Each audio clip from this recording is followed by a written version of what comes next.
नमस्कार, बुलेटिन में आपका स्वागत है और मैं हूं आपके साथ रितेश कुमार गौतम और बात करेंगे उत्तराखंड की खबरों की। आगामी निकाय चुनाव को लेकर अब सरगर्मियां और भी ज्यादा तेज हो चुकी हैं। इस कड़ी में पक्ष और विपक्ष भी एक दूसरे पर लगातार आरोप प्रत्यारोप मढ़ रहे हैं और निकाय चुनाव के मद्देनजर प्रत्याशियों की सूची भी जारी कर दी गई है। वहीं इस बीच बीजेपी ने 6 नगर निगम प्रत्याशियों की लिस्ट जारी की, जिसमें हरिद्वार से किरण जैसल, श्रीनगर से आशा उपाध्याय, कोटद्वार से शैलेंद्र रावत, पिथौरागढ़ से कल्पना देवलाल और अल्मोड़ा से अजय वर्मा और रुद्रपुर से विकास शर्मा को उम्मीदवार बनाया है भारतीय जनता पार्टी ने।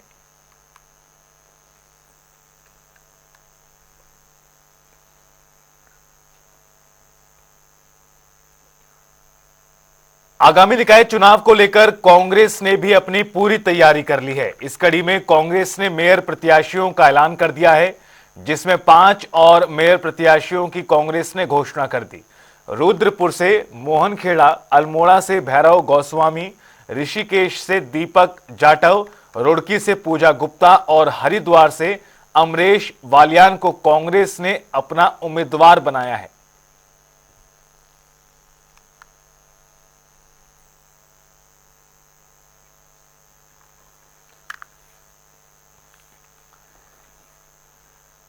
उत्तराखंड में 23 जनवरी से निकाय चुनाव के मतदान की प्रक्रिया शुरू होगी, जिसको लेकर राजनीतिक पार्टियों में हलचल तेज है।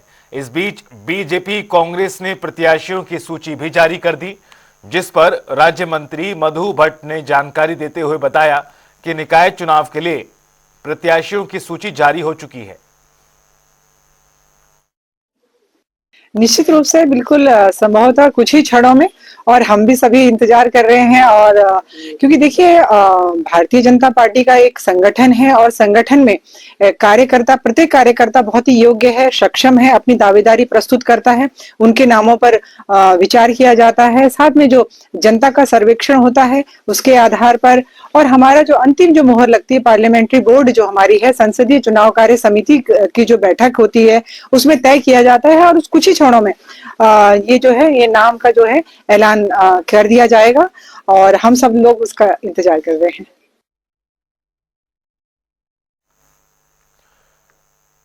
और चलिए इस बीच आपको एक बड़ी जानकारी से रूबरू करा दें। इस वक्त की बड़ी खबर, बड़ी जानकारी। विशेष संयोग में आज सोमवती अमावस्या है और आपको बता दें कि आज साल की आखिरी अमावस्या है और सोमवती। इस मौके पर हरिद्वार में गंगा स्नान को लेकर जबरदस्त भीड़ श्रद्धालुओं की उमड़ी हुई है।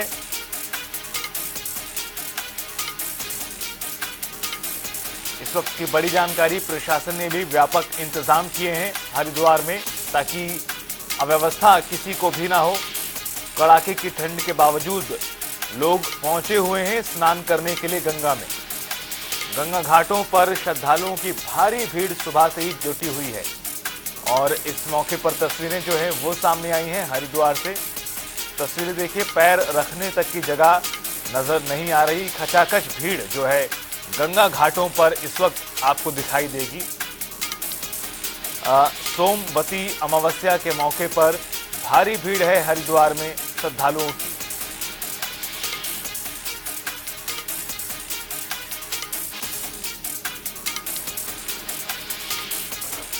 कड़ाके की ठंड में श्रद्धालु लगा रहे हैं गंगा में डुबकी। गंगा के घाटों पर श्रद्धालुओं की भारी भीड़ लगी है। सोमवती अमावस्या पर सुरक्षा के भी कड़े इंतजाम किए गए हैं। विशेष संयोग माना जा रहा है और इस मौके पर कितनी भीड़ है वो आप तस्वीरों में देख सकते हैं।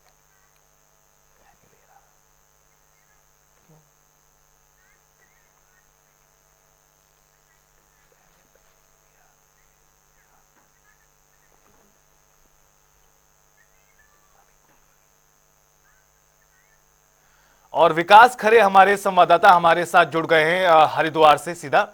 विकास, अब से पहले भी आप तस्वीरें साझा कर रहे थे, दिखाइए किस तरह का अभी नजारा है और क्या कुछ तैयारियां यहाँ पर प्रशासन ने की है।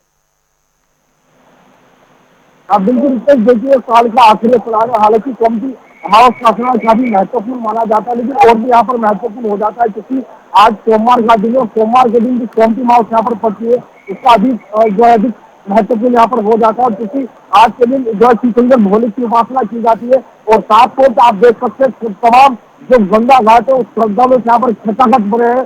तमाम जो पूजा अर्चना है श्रद्धालु गंगा घाट के किनारे यहाँ पर कर रहे हैं। हालांकि हमने पितरों का जो यहाँ पर पूजन कर रहे हैं। तमाम जो श्रद्धालु है यहाँ पर सुबह से ही 4 बजे से जो है गंगा में आस्था की डुबकी लगाने यहाँ पर जो है पहुंच रहे हैं। और ऐसे में जो है कई राज्यों से जो श्रद्धालु यहाँ पर पहुंचते हैं और मां गंगा में आस्था की डुबकी लगाते हैं। हालांकि आज के दिन महिलाएं जो है अपने पति की लंबी आयु के लिए यहाँ पर जो है उपवास भी रखती है। और आज यह मान्यता है कि आज के दिन श्री शंकर और जो है पार्वती माता पार्वती यहाँ पर जो है पूजा अर्चना की जाती है, उनकी उपासना की जाती है। तो ऐसे में जो है तमाम जो गंगा घाट है आप साफ तौर पर देख सकते हैं महिलाओं सब यहाँ पर खचाखच पड़े हैं। जो तमाम जो महिलाएं वो भी यहाँ पर जो अपनी पति की लंबी उम्र आयु के लिए यहाँ पर जो है पूजा अर्चना कर रही है। और हमने पितरों की यहाँ पर पूजा अर्चना की जाती है। इसलिए आज जो सोमवार है और सोमवार के दिन जो सोम के मास यहाँ पर पड़ती है उसका अधिक यहाँ पर जो विशेष महत्वपूर्ण यहाँ पर माना जाता है। और यही वजह है कि देश के अन्य राज्यों से श्रद्धालु मां गंगा में आस्था की डुबकी लगाने धर्मनगर यहाँ पर हरिद्वार पहुंच रहे हैं। तमाम गंगा घाटों का मैं विशेष आपको नजारा दिखाना चाहूंगा। आप साफ तौर पर देख सकते हैं तमाम गंगा घाटों पर जो है श्रद्धालु मां गंगा में आस्था की डुबकी लगा रहे हैं। हालांकि जिस तरह से ठंड हरिद्वार में काफी यहाँ पर देखी जा रही है, तो कहीं न कहीं आस्था के सामने ठंड यहाँ पर साफ तौर पे नहीं दिखाई दे रही, क्योंकि जो श्रद्धालु लगातार मां गंगा में आस्था की डुबकी यहाँ पर लगा रहे हैं। तमाम जो श्रद्धालु आप साफ तौर पर देख रहे हैं चारों ओर जो है श्रद्धालु से जो है गंगा घाट यहाँ पर खचाखच भरे हैं। और कहीं न कहीं जो मां गंगा में आज के दिन आस्था की डुबकी लगाता है उनकी भी मां गंगा मनोकामनाएं पूरी करती है। और आज का दिन काफी विशेष महत्वपूर्ण यहाँ पर माना जाता है। रितेश, चलिए, बहुत बहुत शुक्रिया आपका विकास इस पूरी बातचीत और जानकारी के लिए, तस्वीरें भी हमारे साथ साझा करने के लिए। तो सोमवती अमावस्या के मौके पर किस तरह का नजारा हरिद्वार में घाटों पर है, हर की पौड़ी पर है, वो साझा कर रहे थे हमारे संवाददाता विकास खरे। बहुत बहुत शुक्रिया विकास आपका इस पूरी बातचीत के लिए।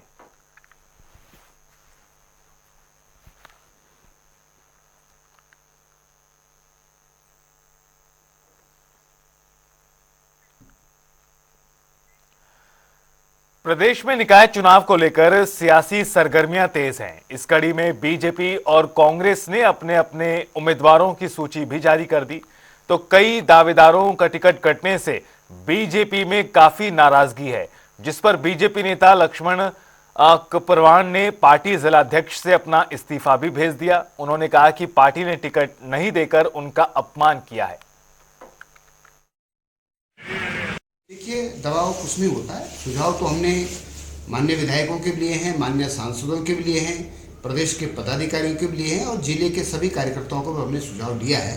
और कलेक्टिव डिसीजन मैंने पहले भी कहा है कि सामूहिक निर्णय के आधार पर ये निर्णय हुए हैं। और जब कलेक्टिव डिसीजन होता है तो फिर उसमें जिम्मेदारी भी सभी की सुनने में आया। खबर काशीपुर से, जहां नगर निगम को लेकर माहौल गर्म है। कांग्रेस मेयर प्रत्याशी संदीप सहगल ने बयान देते हुए कहा कि कांग्रेस ने हमेशा से ही जनता के लिए काम किया है। उन्होंने बीजेपी पर भी निशाना साधा और कहा कि बीजेपी केवल वादों और आरोपों तक ही सीमित है। कांग्रेस की बात तो है ही कि कांग्रेस नहीं आई, लेकिन मेरा कहना सबसे बड़ी ये है कि मैं इस चुनाव में अपने ताऊ से, अपने चाचा से, अपने परिवार वाले के लोगों से वोट मांग रहा हूँ। चुनाव मैं नहीं लड़ रहा, अपितु चुनाव इस काशीपुर लड़ रहा है। काशीपुर की जनता का जो आशीर्वाद, जो उत्साह, जो ऊर्जा मेरे साथ है, निश्चित रूप से परमपिता परमात्मा और काशीपुर की जनता 23 तारीख को अपना आशीर्वाद भारी वोटों के रूप में, भारी मतों के रूप में मुझको देगी। 25 तारीख को हम भारी वोटों से जीतेंगे और 26 तारीख को गणतंत्र दिवस पर, देखिए उधर दिखाओ भैया, उधर दिखाइए आरिफ भाई, काशीपुर नगर निगम में झंडा फहराएंगे और आप और हम मिलके इस काशीपुर को एक विकसित काशीपुर, ऐसा काशीपुर बनाएंगे जो आधुनिकरण से युक्त हो, सौंदर्य से युक्त हो, 2% दाखिल खारिज जिसमें कम हो, भ्रष्टाचार से जो हाउस टैक्स हो रहा है वो दूर हो, जाम की समस्या से निजात मिले, ई रिक्शा का ड्राइवर। खटीमा नगर पालिका परिषद के अध्यक्ष पद के प्रत्याशी उमेश राठौर ने नामांकन दाखिल कर दिया है। इस दौरान कांग्रेस विधायक भुवन चंद्र कापड़ी मौजूद रहे, जिसके बाद उमेश राठौर तहसील परिसर पहुंचे, जहां कांग्रेस के कई कार्यकर्ताओं ने आतिशबाजी भी की, साथ ही अपने प्रत्याशी के पक्ष में जमकर नारे लगाए। सबसे पहले तो मैं कांग्रेस राष्ट्रीय नेतृत्व का और प्रदेश नेतृत्व का और खटीमा विधायक भुवन कापड़ी जी का और नानकमता विधायक गोपाल सिंह राणा जी का धन्यवाद करना चाहता हूं कि उन्होंने मुझ पे एक सामान्य से सैनिक पुत्र में भरोसा जताया और मुझे नगरपालिका इसका सेवा करने के लिए आज यहाँ पर प्रत्याशी के रूप में भेजा है। और खटीमा की अगर मूलभूत समस्या के बारे में अगर हम बात करें तो खटीमा में बहुत सारी समस्याएं हैं। जैसे आप देखेंगे कि खटीमा में टंचिंग ग्राउंड नहीं है काफ़ी वर्षों से, जिससे कि कूड़े की व्यवस्था जो है सुचारू रूप से नहीं चल पाती है। कभी कूड़ा डाला जाता है, कभी नहीं डाला जाता है। ठेकेदार को अगर जगह मिल जाती है तो वो कूड़ा डाल देता है, नहीं तो नहीं, कूड़ा वैसे ही लोगों के घरों में पड़ा रहता है। तो और उसके बाद अगर आप देखेंगे तो वेंडर जोन जो कि फड़ वाले जो यहाँ पर हैं उनको हमेशा प्रशासन के द्वारा हटाया जाता है, कभी इधर से उधर भगाया जाता है। वो छोटे व्यापारी बहुत ज़्यादा परेशान रहते हैं। अगर एक वेंडर जोन यहाँ पर बन जाए तो जो छोटे व्यापारियों की समस्याएं हैं वो दूर होंगी। उत्तराखंड प्रदेश कांग्रेस के वरिष्ठ उपाध्यक्ष सूर्यकांत धस्माना ने पूर्व प्रधानमंत्री डॉक्टर मनमोहन सिंह के योगदान पर भारत रत्न से नवाजने की मांग की, जिस पर उन्होंने बयान देते हुए कहा कि देश स्वर्गीय मनमोहन सिंह के योगदान को हमेशा याद रखेगा। मनमोहन सिंह के कार्यकाल में देश लगातार तरक्की के पथ पर आगे रहा था। आज पूर्व प्रधानमंत्री डॉक्टर मनमोहन सिंह जी की अंत्येष्टि हुई है, उनका अंतिम संस्कार हुआ है और पूरा देश शोकाकुल है। पूरी दुनिया में उनके चाहने वाले लोग, उनकी विद्वता के कायल लोग, उनकी विनम्रता के कायल लोग उनको श्रद्धा सुमन अर्पित कर रहे हैं। और इस अवसर पर उत्तराखंड प्रदेश कांग्रेस कमेटी की ओर से हम देश की सरकार से, भारत सरकार से ये मांग करते हैं कि डॉक्टर मनमोहन सिंह जी जितने विद्वान थे, जो उनका इस देश की अर्थव्यवस्था के लिए योगदान था, जो उनका इस देश की 10 साल के प्रधानमंत्रित्व काल में जो उन्होंने क्रांतिकारी काम किए, मनरेगा जैसी क्रांतिकारी योजना जिसमें ग्रामीण भारत के रोजगार के लिए उन्होंने द्वार खोले, उन्होंने सूचना का अधिकार, शिक्षा का अधिकार, भोजन का अधिकार, ऐसे क्रांतिकारी कानून उनके 10 वर्ष के शासनकाल में बने। ऐसे महान डॉक्टर मनमोहन सिंह जी को भारत सरकार भारत रत्न से नवाजे, ये उत्तराखंड प्रदेश कांग्रेस कमेटी मांग करती है। देहरादून में राष्ट्रीय स्वास्थ्य मिशन की निदेशक ने ऋषिकेश के एम्स अस्पताल के सेंटर फॉर एडवांस पीडियाट्रिक विभाग का निरीक्षण किया। इस पर निदेशक स्वाति सिंह ने कहा कि अन्य अस्पतालों से भारी संख्या में बच्चों को एम्स ऋषिकेश में रेफर किया जाता है, जिसे देखते हुए बच्चों की बेहतर सुविधा के लिए वहां पर एडवांस पीडियाट्रिक सेंटर और पीडियाट्रिक आईसीयू बनाया गया है, जो अब एम्स की तरफ से संचालित किया जाएगा। में एम्स ऋषिकेश में भी हम लोगों ने नेशनल हेल्थ मिशन के अंतर्गत ही वहाँ पे पीडियाट्रिक आईसीयूज और ये एडवांस्ड पीडियाट्रिक सेंटर बनाए गए थे, जिसको कि एम्स के द्वारा ही अब आगे संचालित किया जाएगा। और उसका पर्पस यही था कि एम्स में जो हमारे बच्चों की बहुत ज्यादा प्रेशर था कि क्योंकि पेरिफेरी से बहुत सारे बच्चे वहाँ पे एडमिट होते थे और उतनी पर्याप्त वहाँ पे व्यवस्था नहीं थी, और इसको देखते हुए ये सेंटर बनाया गया है। तो वो कंप्लीट हो चुका है अभी रिसेंटली और उसका संचालन भी शुरू हो गया है, और उसी के मद्देनजर ये देखने भी वहां पे हम लोग गए। और साथ ही अभी वो जो एसएनसीयू का संचालन है वो भी अभी शुरू किया जाना शेष है, तो उसको भी उन्होंने अवगत कराया कि वो शेष शुरू हो जाएगा जल्दी ही। हरिद्वार में सोमवती अमावस्या को लेकर पुलिस प्रशासन ने पूरी तरह से अपनी तैयारियां की हैं, जिसको लेकर ऋषिकेश में ऑडिटोरियम में स्नान ड्यूटी में तैनात रहने वाली पुलिस फोर्स की ब्रीफिंग की गई।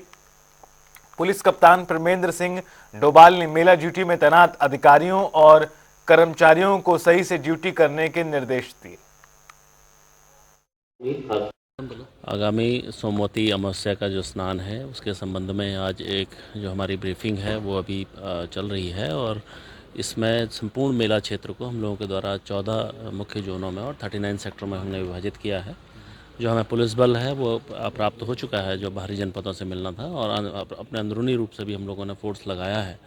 तो एसपी सिटी को पर्याप्त पुलिस फोर्स दिया गया है और संपूर्ण मेले के प्रभारी एसपी सिटी को बनाया गया है, जिसमें अगर कल ज़्यादा ट्रैफिक होता है तो उसके लिए हमारा रूट डाइवर्जन का प्लान है वो ऑलरेडी एग्जीक्यूट हम लोग करेंगे उसको। और साथ में हमें ये भी देखना है कि नववर्ष के समय जो लॉन्ग वीकेंड का ये जो टाइम है इसमें काफ़ी सारे लोग आ रहे हैं, उसको भी ट्रैफिक प्लान में हम लोग सम्मिलित कर रहे हैं। मुझे खबर देहरादून से, जहां शहर में शराब की दुकानों पर लगातार ओवर रेटिंग की शिकायतें मिल रही थी, जिस पर जिला आबकारी अधिकारी ने कड़ी कार्रवाई की। इस दौरान उन्होंने जानकारी देते हुए बताया कि 255 रुपए का सामान 260 रुपए में मिल रहा है। आपने शिकायत की, मैंने मौके पे आके चालान कर दिया है। 255 रुपए का पौवा है वो, 260 रुपए चार्ज किया गया। बाकी ब्रांडों में वो मतलब जो निर्धारित दर है उससे भी कम बेचा जा रहा है, लेकिन शिकायत सही पाई गई है। मौके पे हमने चालान दर्ज कर दी। नहीं, वो जो नियमानुकूल चालान होगा देखा जाएगा कि इन्होंने कितनी बार। सुन लीजिए पूरी बात सुनिए। ये होता है कि नियम व्यवस्था ये है कि प्रथम बार किया कि दूसरी बार किया, तृतीय बार किया है। ये देखा जाए कि पहली बार किया है तो 50,000 पड़ेगा। उस हिसाब से नियम व्यवस्था ज्यादा बार करेंगे तो बढ़ जाएगा अमाउंट। राज्य में बर्फबारी और बारिश के कारण शीतलहर का प्रकोप है, जिसके चलते तापमान में भारी गिरावट है। बढ़ती ठंड की वजह से लोग अपने घरों में कैद रहने को मजबूर हैं। तो वहीं बर्फबारी की बात करें तो चक्राता में लगभग 1 फीट बर्फबारी हुई है, जिसका पर्यटक जमकर आनंद ले रहे हैं। मेरा नाम सुधा हटवाल है। हम लोग ग्रेटर नोएडा से आए हैं और हमें बहुत अच्छा लग रहा है कि एटलीस्ट हमारी ट्रिप जो है अच्छी रही। हमने स्नो देख ली, क्योंकि यही होता है कि कई बार आते हैं पर स्नो नहीं मिलती है। जी। तो अभी कंसिडर आवरसेल्फ वेरी लकी, हमने स्नोफॉल देखी है। लोखंडी कैसा लग रहा है आपको? बहुत अच्छा, बहुत ही ब्यूटीफुल। Okay, thank you.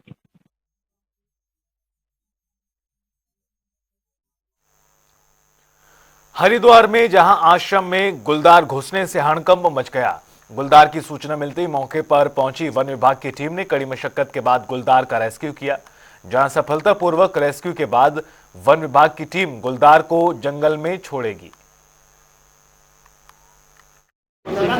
जैसे कि हमें सूचना मिली सुबह 6:30 बजे कि यहाँ पर आश्रम परिसर में गुलदार घुस आया है, तो उसके बाद वन क्षेत्राधिकारी हरिद्वार अपनी टीम के साथ यहाँ पर पहुँचे और सबसे पहले निरीक्षण करके गुलदार के होने की पुष्टि की। तो गुलदार जो है बाथरूम की तरफ एक दुछत्ती बनी हुई है, उसके अंदर जा कर के वो छुप गया था। तो इसीलिए काफ़ी मशक्क़त इसमें लगी और हमारे जो सीनियर वेटनरी ऑफिसर हैं उन्होंने इसको ट्रैंकुलाइज किया। उसके बाद इसको यहाँ से सेफली रेस्क्यू कर लिया गया है।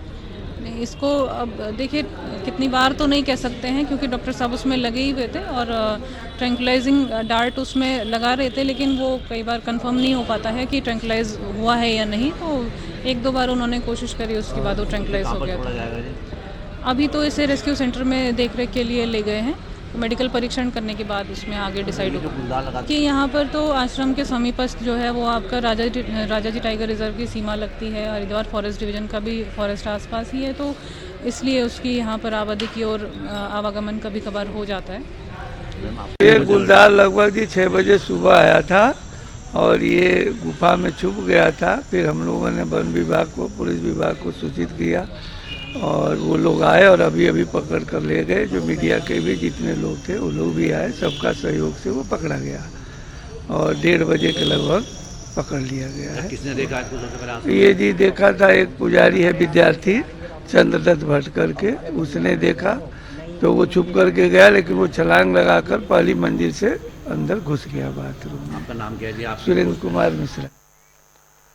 महिलाओं की सुरक्षा को लेकर पूरे प्रदेश में प्रशासन सख्त है, जिसके चलते बाजारों और कई आसपास के इलाकों में निगरानी के लिए सीसीटीवी कैमरे लगाए गए हैं। देखिए। उत्तराखंड के देहरादून में पलटन बाजार में महिलाओं की सुरक्षा को और सख्त करने के इरादे से पूरे बाजार में 18 नए सीसीटीवी कैमरे लगाए गए हैं। पुलिस अधिकारियों के मुताबिक महिलाओं की 100% सुरक्षा के इरादे से एक पिंक बूथ भी बनाया गया है। इस बाजार में देखा गया खासकर महिलाएं और बच्चियां ज्यादा आती है, क्योंकि इस तरह के वहां पर काफी सामान रीजनेबल भाव में मिल जाते हैं। इसको देखते हुए बीच में विगत कुछ दिनों पहले कुछ एक छींटाकशी की ऐसी घटना भी हुई थी, जिसको देखते हुए जिलाधिकारी महोदय से वार्ता के बाद सुरक्षा के उपायों के लिए महिला बूथ का स्थापना की गई थी, जहां हमारी महिला कर्मचारी रहते हैं, जिससे कि किसी को शिकायत हो तो वहां पर तत्काल जो बूथ है, पिंक बूथ है, वहां शिकायत कर सके। और सुरक्षा व्यवस्था को पलटन बाजार की खासकर सुदृढ़ करने के लिए 18 कैमरों का प्रपोजल दिया गया जो हमारे लग रहे हैं इसमें, जिसके साथ हमारा पीए सिस्टम भी रहेगा। महिला दुकानदारों और ग्राहकों ने इस पहल का खुले दिल से स्वागत किया है। काफी कंफर्टेबल फील हो रहा है। जो मार्केट में पहले जो वैसा वो था, बट उससे अब कंफर्टेबल स्पॉट है मार्केट में। अब कैमरा जब से पुलिस ने लगा दिया है। पुलिस को उम्मीद है कि इस तरह की पहल से महिलाओं के खिलाफ अपराधों में कमी आएगी और महिलाएं भी अपने आप को सुरक्षित महसूस करेंगी। फिलहाल इस बुलेटिन में इतना ही। आप देखते रहिए जनता टीवी।